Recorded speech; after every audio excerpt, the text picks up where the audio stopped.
바야흐로 6월 4일 올 한 해의 상반기를 우리가 이제 보낼 쯤 되었습니다. 작년 6월 12일 주일에 어떤 일이 있었는지 아시는 분이 계실까요? 모르실 겁니다. 저도 몰랐으니까는요. 왜냐하면 제가 이 길고 긴 사도행전 말씀을 처음 시작한 때가 작년 6월 10일이었습니다. 그러니까는 대부분의 성도님들 중에서는 사도행전 말씀이 기억이 잘 나지 않을 겁니다. 저도요, 예전에 어떻게 이 본문을 가지고 설교했지, 저도 좀 생각이 안 나거든요. 그러니까는 스스로 통해 자복하면서, 나는 왜 이렇게 기억력이 좋지 않아? 스스로 자괴감을 가질 필요는 없습니다. 설교자도 지가 해놓고서도 잘 기억이 안 난다고 하는데, 여러분들에게 자유를 선포해 드립니다. 오늘은 27장인데요. 사도행전 말씀은 총 28장으로 되어 있습니다. 그야말로 끝이 보입니다. 사도행전의 시작은 십자가에서 죽으시고 부활하신 예수님께서 40여일 동안 제자들과 함께 하시다가 승천하신 그 시점을 배경으로 하고 있습니다. 제자들이요, 예전에는 예수님께서 십자가로 사라질 때는 모두가 불안해서 흩어졌는데 예수님 부활하신 후 40여일을 보낸 후 그들이 조금 깨달았습니다. 그러면서 예수님께서 승천하신 이후에 예수님의 부재에도 불구하고 그들이 흩어지지 않고 마가의 다락방에 모여 함께 기도하게 되었죠. 예수님께서 내가 너희를 고아와 같이 버려두지 않을 것이다. 잠시는 나를 보지 못하나 너희가 또한 나를 볼 것이다.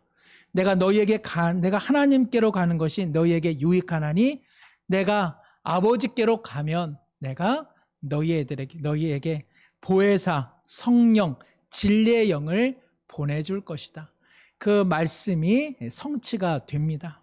바야흐로 성령께서 모든 믿는 자들의 마음에 내주하는, 어찌 보면 기독교 역사상의 큰 획을 긋는 일이 사도행전의 출발점이라고 할 수 있습니다.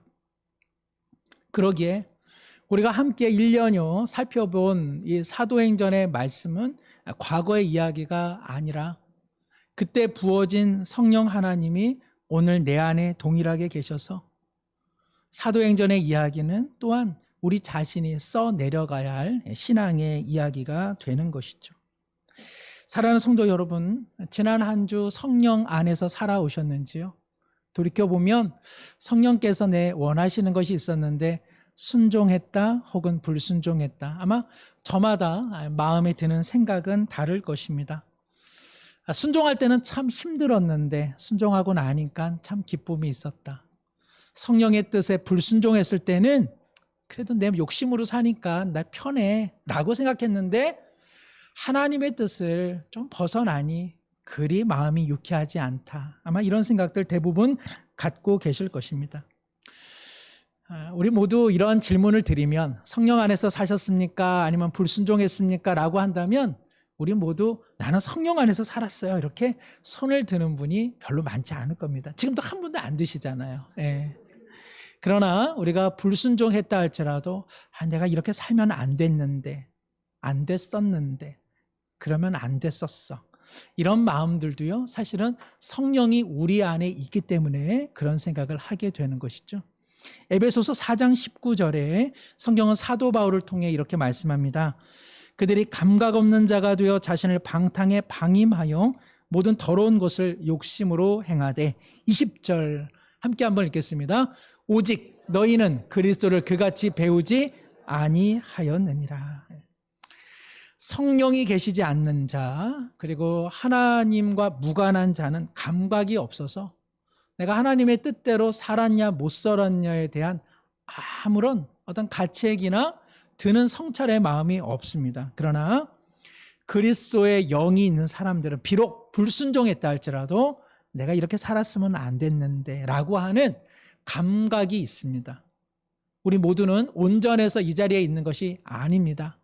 온전하면 내가 교회에 가겠다, 이런 일들은 일어나지 않습니다. 우리는 이 모습 이대로 하나님께 나오는 것이요, 주님의 마음을 배우는 사람들이 바로 그리스도인인 것이죠.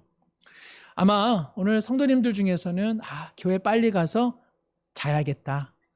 내가 그래도 주일에 내가 잠자리를 옮겨서라도 교회 가서 자야지, 교회에서 졸더라도 내가 교회에서 졸아야겠어 라고 하는 분들이 계실 텐데요. 어떻게 이곳에 와서 주무실 수 있을까요?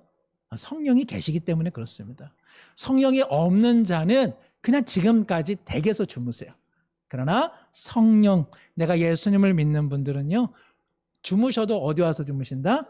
교회에 와서 주무세요.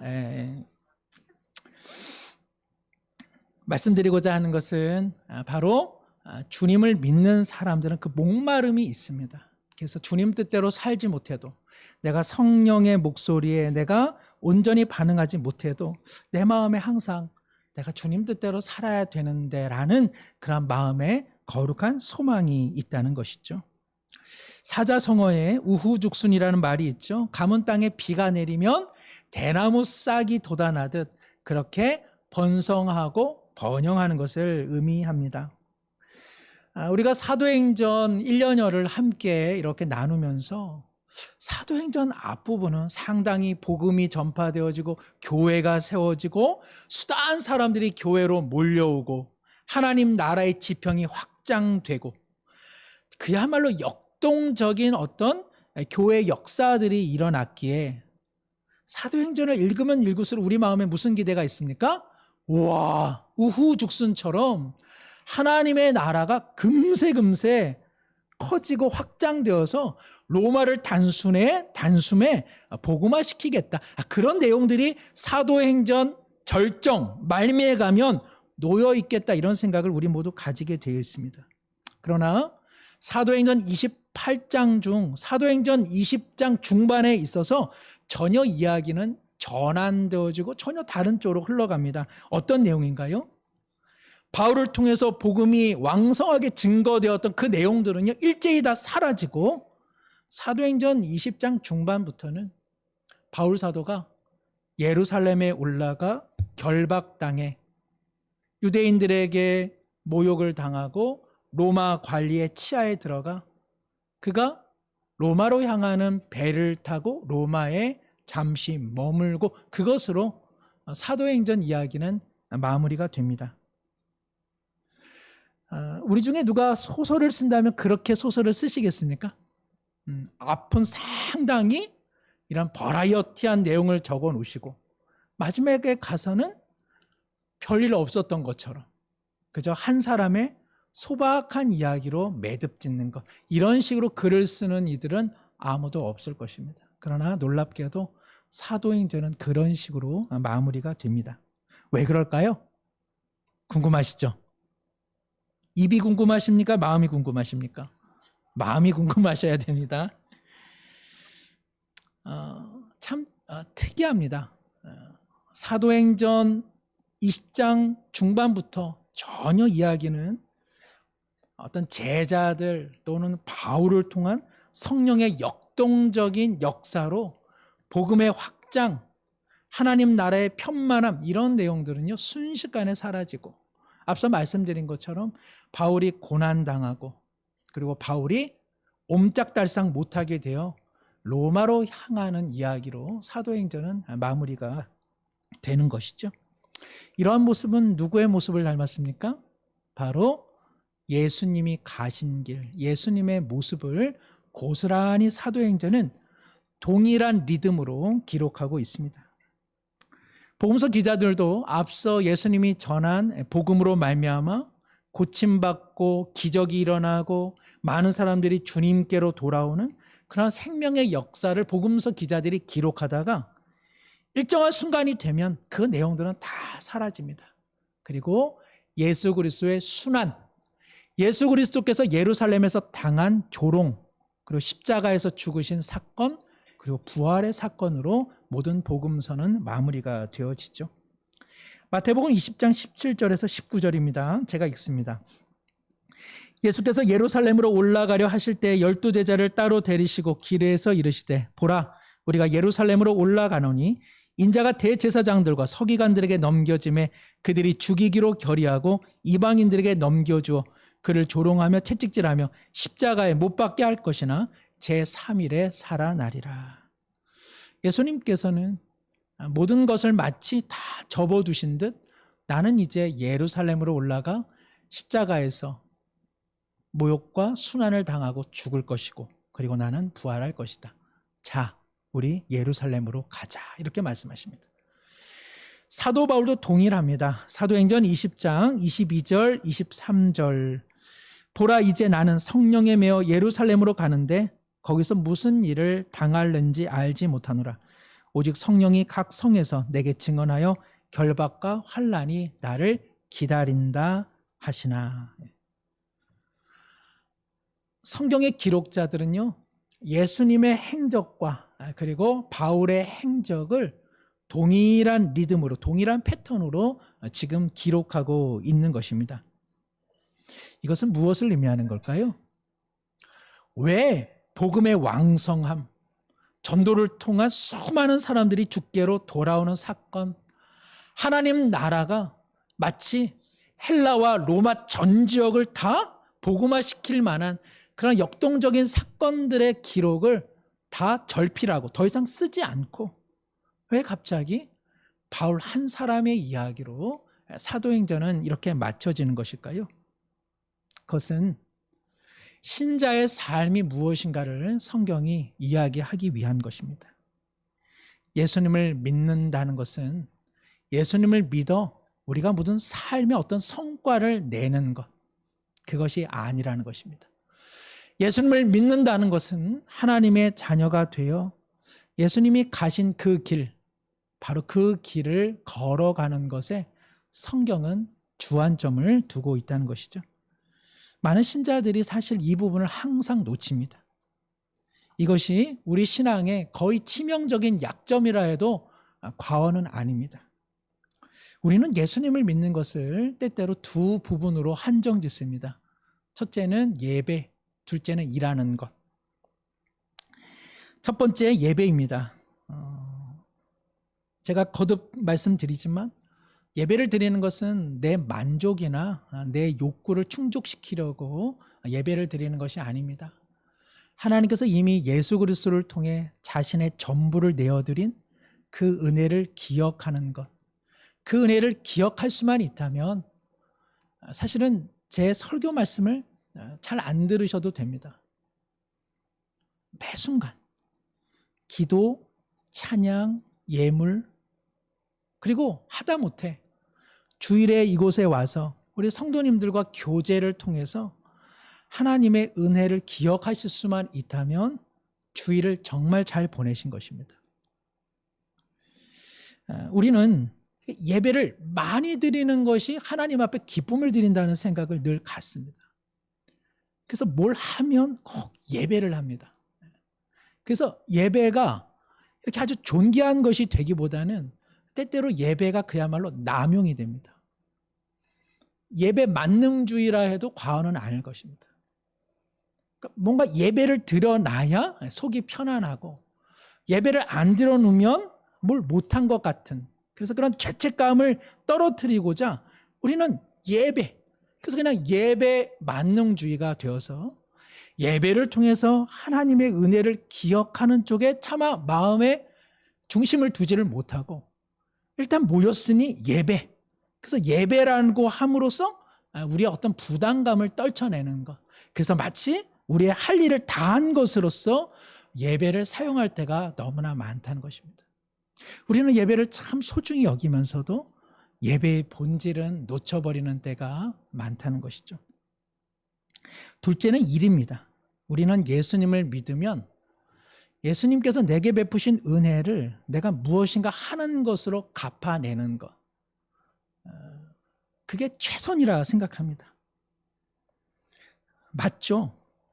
제일 미운 사람이 뭘 이렇게 같이 먹었는데 안 치우는 사람, 저 얼마나 밉습니까? 지도 먹고 나도 먹었는데 치우는 사람 왜 나만이야? 우리 처가 저에게 자주 하는 교훈이죠. 인생의 교훈입니다만, 맞습니다. 같이 일하고 같이 섬겨야 합니다. 이건 뭐 두말할 것도 없습니다. 그러나 그것이 예수님께서 우리를 구원하신 목적이지는 않다는 것입니다.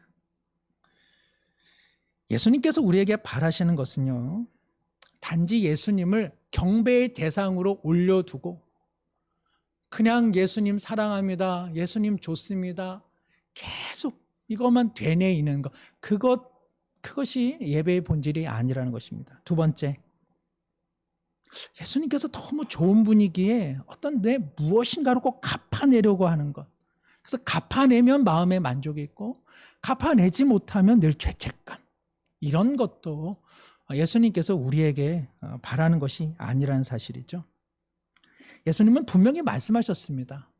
예수님을 왕으로 추대하는 이들에게 노, 나를 그렇게 경배의 대상으로 추앙하지 말고 지금 내가 너희들과 함께 걸어가는 이 길을 나와 함께 걷자라고 이야기했습니다. 그러나 많은 사람들은 예수님은 왕이십니다, 그러니까 왕으로서 마땅히 받으실 경배를 받으시고 그런 험한 길은 가서는 안 됩니다라고 말하죠. 그러나 예수님은 정반대로 이야기합니다. 나는 고난받는 종으로 여기 왔다. 그러니 내가 가는 길을 너희도 따르라 말씀하시는 것이죠. 우리는 이 부분을 항상 놓쳐서 주님을 따르는 것을 늘 예배를 많이 드리는 것, 성경을 많이 보는 것, 기도를 많이 하는 것, 전도를 많이 하는 것, 봉사를 많이 하는 것, 항상 여기에 초점이 맞춰져서 진실로 주님께서 바라시는 따름, 즉 제자가 되는 신앙 인격의 변화, 속사람의 변화에 대해서는 거의 무감하다는 사실입니다. 그래서 회개를 하면 전도하지 못한 것, 기도하지 못한 것, 봉사하지 못한 것, 더 많이 드리지 못한 것, 경건의 시간을 온전히 갖지 못한 것, 이런 것들을 회개의 기도로 내놓을 뿐 나라는 사람의 언어, 나라는 사람의 품성, 나라는 사람의 가치관의 변화가 없는 것에 대한 회개는 거의 없다는 사실이죠. 그래, 나는 이제 하나님 뜻대로 살겠어라고 결심한들 결국 어느 쪽으로 다시 돌아갑니까? 이전보다 그냥 예배를 더 많이 드리는 것, 이전보다 그냥 기도를 더 많이 하고 더 봉사하고 더 예물을 많이 드리는 것. 그래서 결국은 회개하기 전이나 회개한 후나 더 많이 봉사하거나 더 많이 봉사하지 않거나 무슨 변화는 없습니까? 신앙 인격, 주님을 믿는 신자다움 성품의 변화는 없습니다. 그냥 더 많이 했다, 덜 했다, 여기를 왔다 갔다 할 뿐 사람의 변화가 없다는 것입니다. 그래서 무슨 봉사를 하고 무슨 교제를 하고 무슨 예배를 드리고 무엇을 해도 여전히 화를 잘 내고 여전히 퉁명스럽고 여전히 남을 험담하고 여전히 인정받으려 하고 여전히 고집스럽고 여전히 내 위주로 생각하려고 하는, 내 권리를 주장하는 이 일에 있어서는 변화가 없는 까닭이 여기에 있는 것이죠. 저만도 그렇습니다. 이게 불자분들을 보면 제 아내도 저 말도 못하고 저거 저기 돌부처상 이렇게 아래 이렇게 보면 메이드 인 차이나, 그래서 그냥 중국에서 만든 것 같은 건데 저 앞에다 대고 그렇게 자기 소원을 그냥 이렇게 구하고 왜 그럴까 싶다 가도, 일반의 사람들이 그리스도인들을 보면 뭐라고 얘기할까? 저 사람들은 마음결이 달라, 저 사람들은 참 말씨가 달라, 저 사람들은 참 손해보면서도 참 아무 말 없이 참 인생을 다르게 살라, 이렇게 말하는 사람들이 거의 없고, 사실 일반 사람들도 우리 기독교인들을 참 교회 열심이야, 저 사람 참 교회 열심이야, 이 정도로밖에 사실 우리는 그렇게 인정을 받지를 못합니다. 왜 그럴까? 우리의 관심이 조금 하나님의 초점에 이렇게 맞춰져 있지 않기 때문에 그렇죠. 그래서 우리가 사도행전을 읽어도 야, 기도를 얼마나 많이 했는지 몰라, 얼마나 전도를 많이 했는지 몰라, 이 사람들이 얼마나 성경을 많이 읽었는지 몰라, 이 사람들이 얼마나 많은 사람들을 모아냈는지 몰라. 항상 이렇게 일, 그리고 어떤 숫자, 성취, 결과, 이런 것들에 늘 관심이 있을 뿐 믿는 신자가 어떻게 주님을 따라가 그의 인격이 변화지고 그의 삶의 깊이가 달라지는지 여기에는 그다지 관심을 두지 못한다는 것입니다. 사도행전에 왜 그렇게 바울 사도를 중요하게 다룰까요? 성경은 사실 이 신앙 인물을 모범 삼는 것을 사실은 성경은 그렇게 이렇게 원하지를 않습니다. 그럼에도 불구하고 사도행전에 보면 바울의 아주 이런 갑자기 20장부터는 그냥 바울의 인생 하나에 초점을 맞춥니다. 왜 그럴까요? 제자도 때문에 그렇습니다. 제자도. 아까 말씀드린 것처럼 예수님이 우리에게 원하시는 것은 뭔가 일을 많이 하는 것이 아니라 주님이 가신 그 길, 신자의 신자다운 삶의 길을 걸어보라는 것에 주님의 마음이 있기 때문에 그 삶을 잘 보여주고 있는 인물이 누구냐? 바울입니다. 그래서 사도행전은 사실 제자도에 관한 내용이라고 할 수 있습니다. 우리의 신앙의 궁극적인 목적은 주님을 따르는 길이요. 주님을 따른다라고 하는 것은 일을 많이 하라는 것이 아니라 그 섬김과 그 일 속에 나라는 사람의 변화를 의미하는 것입니다. 인격의 변화, 말의 변화, 마음의 변화, 속 사람의 변화. 그것을 우리 하나님께서는 보고 계시다는 것이죠. 내가 주님을 믿으면 믿을수록 내 주위가 밝아지고 있는가? 내가 주님을 믿으면 믿을수록 다른 사람에게 넉넉한 사람으로 비춰지고 있는가? 사도 바울은요, 예수님을 반대하는 유대 민족들로 인해서 법적 판결을 받게 됐죠. 바울 자신은 유대인이지만 그러나 또한 로마 시민권을 갖고 있습니다. 바울은 정당한 판결을 위하여 자신은 로마에 가겠다고 이야기하고 이러한 절차들이 계속 미루어져서 사실은 2년 동안 바울은 가이사랴 이 감옥에 수감되어 있습니다. 오늘 본문인 27장은 그렇게 2년 후의 일인데요. 결국 로마로 향하는 바다 여정길에 오르게 되죠. 이 여정길을 제가 소상히 다 말씀은 못 드리지만 이집트 알렉산드리아에서 출항한 알렉산드리아 배에 이 바울이 올라탑니다. 당시 이집트 알렉산드리아는 곡창지대로서 밀이나 여러 가지 곡물들을 수송해서 로마로 이렇게 이동을 시켰습니다. 그 배에 이제 올라탄 것이죠. 이 배는 그러니까는 그 곡물을 통해서 유통시켜 수익을 얻으려고 하는 이 무역인들, 상인들이 많이 타 있었습니다. 뿐만 아니라 바울이 타 있었고요. 바울을 호송하는 백부장과 로마 군대가 또한 탑승했습니다. 선장과 선원들이 있었겠죠? 또 누가 있었느냐? 죄수들도 꽤 많이 탔습니다. 당시 로마에는 원형 경기장에 이 사자들과 죄수들을 겨루어서 그 사자들이 죄수를 먹는 그것을 일종의 스포츠로 바라보면서 이렇게 오락을 즐기는 사람들이 많았습니다. 안타깝게도 이 죄수들 상당수는 그 로마의 원형 경기장에 사자밥으로 공급되는 그러한 죄인들이었습니다. 그런 그 탑승 그 명수가 37절, 27장 37절에 276명이다 이렇게 이제 사실적으로 기록되어 있습니다. 이 배는 이제 가이사랴에서 출항 이렇게 쭉 가다 보면 지중해를 건너 로마에 당도해야 되는데요.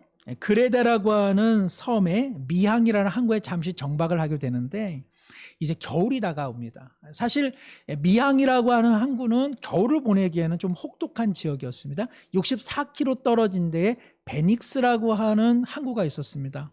64km니까 조금 힘을 내어 갈만한데 때가 좋지를 못했습니다. 당시 지중해, 이 겨울이 다가올 쯤의 지중해에는요 아주 돌풍들이 연일 발생하기 때문에 웬만한 배들은 아예 항해를 하지 않았습니다. 바울이 항해하지 않는 게 좋겠습니다. 죄수 따위가 이야기하는 것을 백부장이 듣겠습니까? 백부장이 선장에게 물어보죠. 선장이 갈 수 있겠다. 이렇게 시작하여서 64km 떨어진 베닉스로 출항을 하게 되는데 아니나 다를까 14절에 보면 유라굴로라고 하는 광풍이 휘몰아쳐서 끝내는 베닉스에 당도하지 못하고 지중해 망망대해를 표류하기 시작하죠. 그것을 오늘 성경 20절에 보면 여러 날 동안 해도 별도 보이지 아니하고 큰 풍랑이 그대로 있음에, 유라굴로라고 하는 대규모 돌풍 안에 그들이 완전히 휩싸여서 캄캄한 암흑, 그래서 21절에 보면 음식조차 먹을 수 없는 피로와 공포와 그리고 멀미를 그들 모두 호소하게 되었다는 것입니다. 이를 20절 말미에 구원의 여망마저 없어졌더라. 276명 모두가 다 죽었다. 여기서 끝이구나 하는 생각을 가졌다는 것이죠. 단 한 사람만 제외하고. 누굽니까? 바울입니다. 바울이 이때 일어서서 이야기를 합니다. 22절, 내가 너희를 권하노니 이제는 안심하라. 너희 중 아무도 생명에는 아무런 손상이 없겠고 오직 배뿐일 것이다. 바울이 이렇게 이야기하는 것, 이것은 지금 긍정적인 어떤 그런 마음을 주는 것이 아닙니다. 좋게 생각해. 나쁜 것도 좀 좋게 생각하면 좋은 일이 일어날 거야. 지금 그런 유로 말하는 것이 아니라 전날 밤 하나님의 사자가 바울에게 나타나 던져준 말입니다. 어떤 말을 했을까요? 24절, 바울아 두려워하지 말라. 함께 봅니다. 내가 가이사 앞에 서야겠고 또 하나님께서 너와 함께 항해하는 자를 다 내게 주셨다 하였으니 26절입니다. 그런즉 우리가 반드시 한 섬에 걸리리라. 아멘. 바울은 지금 긍정적으로 말하는 것이 아니라 나는 하나님을 믿는 자로서 하나님께서 내게 약속하시기를 우리 모두 로마에 반드시 갈 것이고 비록 배는 부서지겠으나 여러분의 생명은 결코 잃어버리지 않게 될 것입니다. 우리 가운데 가장 소중한 것은 반드시 보존될 것이요, 사실 우리 가운데 필요 없는 것들은 다 사라지게 될 거라고 이야기를 하고 있습니다. 금주 북한 위성 로켓 발사체 오발로 인해서 새벽녘에 모두 놀라셨죠. 저도 그 문자를 받고 실은 약간 뭔가 좀 잘못된 내용이겠다 해서 크게 신경은 쓰지 않았지만은 잠자리에 있는 우리 막내 아이를 보니까 조금 애틋하게 느껴졌습니다. 왜냐하면 요즘에 전쟁 걱정을 좀 해왔었거든요.